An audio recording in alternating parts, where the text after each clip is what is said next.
नमस्ते दोस्तों। आज हम एक ऐसे टॉपिक पर बात करेंगे जो हमारे देश के लिए बहुत इंपॉर्टेंट है। एक ऐसा टॉपिक जो हम सबको सोचने पर मजबूर कर देता है।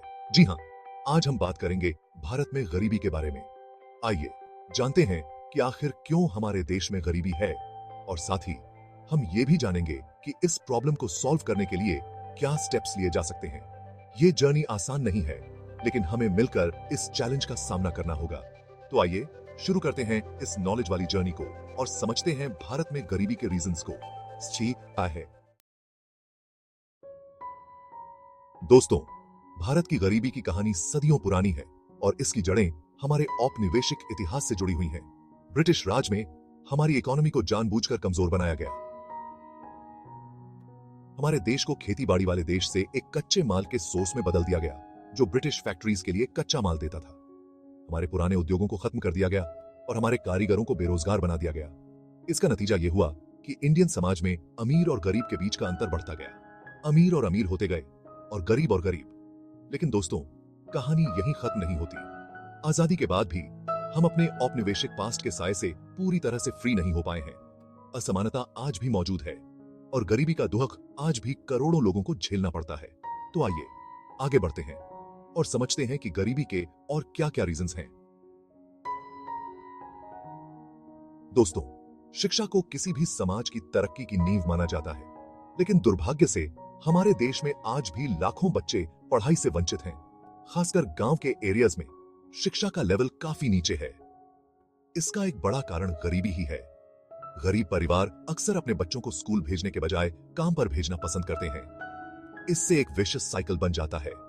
पढ़ाई की कमी की वजह से लोगों को अच्छी जॉब्स नहीं मिल पाती और जॉब्स की कमी की वजह से वे गरीबी के जाल में फंसे रहते हैं। इसके अलावा दोस्तों, स्किल्स की कमी भी एक बड़ी प्रॉब्लम है। आज के समय में सिर्फ पढ़ाई ही काफी नहीं है, जॉब पाने के लिए जरूरी स्किल्स का होना भी बहुत जरूरी है। लेकिन हमारे देश में स्किल डेवलपमेंट की व्यवस्था अभी भी बहुत कमजोर है। इसका नतीजा ये निकलता है कि लाखों युवा बेरोजगार हैं और गरीबी की चपेट में आने के लिए मजबूर हैं। दोस्तों, भारत दुनिया का दूसरा सबसे ज्यादा आबादी वाला देश है। हमारी विशाल जनसंख्या हमारे लिए एक चुनौती भी है और एक अवसर भी। चुनौती इसलिए क्योंकि कम संसाधनों पर बढ़ती आबादी का प्रेशर लगातार बढ़ रहा है। इससे गरीबी, बेरोजगारी और रिसोर्सेज की कमी जैसी प्रॉब्लम्स और भी सीरियस हो जाती हैं। लेकिन दोस्तों, निराश होने की जरूरत नहीं है। अगर हम सही नीतियां बनाएं और उन्हें सही तरीके से लागू करें, तो हम अपनी विशाल जनसंख्या को एक बड़ी ताकत में बदल सकते हैं। इसके लिए हमें शिक्षा, स्वास्थ्य और स्किल डेवलपमेंट पर ध्यान देना होगा। हमें ऐसी पॉलिसीज बनाने की जरूरत है जो युवाओं को रोजगार के मौके प्रदान करें और उन्हें देश के विकास में योगदान देने का चांस दें। याद रखें दोस्तों, हर प्रॉब्लम एक अपॉर्चुनिटी होती है, अगर हम उसे चैलेंज की तरह एक्सेप्ट करें और उससे निपटने के लिए तैयार रहें। चैप्टर 4, असमानता का दंश। दोस्तों, एक अच्छा समाज वो होता है जहां सबको इक्वल अपॉर्चुनिटीज मिले, चाहे वो किसी भी जाति, धर्म या लिंग के हों।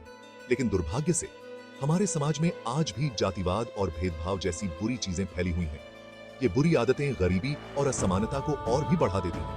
कई समुदायों और वर्गों को सामाजिक और आर्थिक विकास में पीछे धकेल दिया जाता है। उन्हें पढ़ाई, स्वास्थ्य और जॉब्स के समान अवसर नहीं मिल पाते।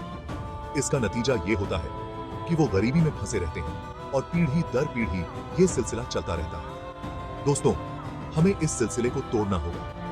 हमें जातिवाद और भेदभाव जैसी बुरी आदतों को जड़ से खत्म करना होगा। हमें एक ऐसे समाज का निर्माण करना होगा जहां सबको समान अवसर प्राप्त हो और जहां कोई भी अपने जन्म के आधार पर पीछे न रह जाए।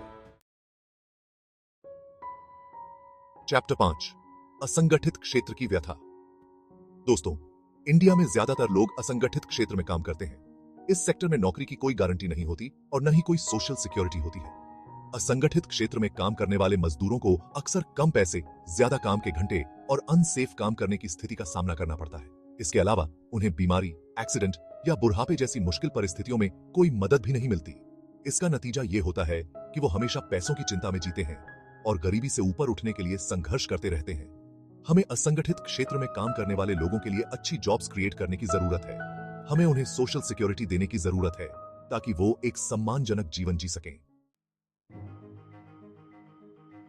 चैप्टर 6, विकास की राह में रोड़े। दोस्तों, किसी भी देश के विकास के लिए स्ट्रॉन्ग इंफ्रास्ट्रक्चर बहुत जरूरी है। इसमें सड़कें, ट्रांसपोर्ट, बिजली, कम्युनिकेशन और हेल्थ सर्विसेज जैसी चीजें शामिल हैं। लेकिन दुर्भाग्य से इंडिया में इंफ्रास्ट्रक्चर का डेवलपमेंट अभी भी बहुत धीमा है। खासकर गांव और पिछड़े इलाकों में इंफ्रास्ट्रक्चर की कमी एक बड़ी प्रॉब्लम है। इसके कारण इन एरियाज में रहने वाले लोगों को पढ़ाई, स्वास्थ्य और रोजगार जैसी बेसिक सुविधाओं तक पहुंचने में बहुत दिक्कतों का सामना करना पड़ता है। इसके अलावा दोस्तों, हेल्थ सर्विसेज की कमी भी गरीबी का एक बड़ा कारण है। गरीब लोग अक्सर बीमार होने पर इलाज कराने में असमर्थ होते हैं। इसके कारण उनकी बीमारी और भी बरहा सम जाती है और वे कर्ज में डूब जाते हैं। हमें अपने देश में इंफ्रास्ट्रक्चर और हेल्थ सर्विसेज में इंप्रूवमेंट के लिए और इन्वेस्टमेंट करने की जरूरत है। और भी देती है। चैप्टर 7, भ्रष्टाचार का दीमक। दोस्तों, भ्रष्टाचार हमारे देश के विकास के लिए सबसे बड़ा खतरा है। यह एक ऐसा दीमक है जो हमारी इकोनॉमी को धीरे धीरे खोखला कर रहा है। भ्रष्टाचार के कारण गरीबों के लिए बनी स्कीम्स का फायदा उन तक नहीं पहुंच पाता। गवर्नमेंट फंड्स का बहुत सारा हिस्सा करप्ट नेताओं, अधिकारियों और बिचौलियों की जेबों में चला जाता है। इसके अलावा दोस्तों, भ्रष्टाचार के कारण इन्वेस्टमेंट में कमी आती है, जॉब्स के अवसर कम होते हैं और गरीबी और असमानता बढ़ती है। हमें भ्रष्टाचार के खिलाफ एक कड़ी फाइट लड़ने की जरूरत है। हमें अपने कानूनों को स्ट्रांग बनाने की जरूरत है और भ्रष्टाचार के मामलों में सख्त से सख्त सजा देने की जरूरत है। हमें एक ऐसी व्यवस्था बनाने की जरूरत है जहां ईमानदारी को बढ़ावा मिले और जहां भ्रष्टाचार के लिए कोई जगह न हो। ओतरो मिलकर करें बदलाव। दोस्तों, गरीबी एक ऐसी प्रॉब्लम है जिसका सोल्यूशन हम सबको मिलकर ढूंढना होगा। गवर्नमेंट, समाज और हर इंसान को अपनी रिस्पॉन्सिबिलिटी समझनी होगी। हमें एजुकेशन, हेल्थ और जॉब्स के क्षेत्र में इन्वेस्टमेंट बढ़ाना होगा। हमें भ्रष्टाचार को जड़ से मिटाना होगा और सबसे जरूरी, हमें एक दूसरे के प्रति संवेदनशील होना होगा।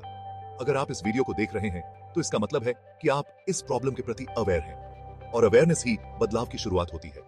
तो आइए हम सब मिलकर यह डिसाइड करें कि हम इंडिया को गरीबी मुक्त बनाने के लिए अपना योगदान देंगे। धन्यवाद।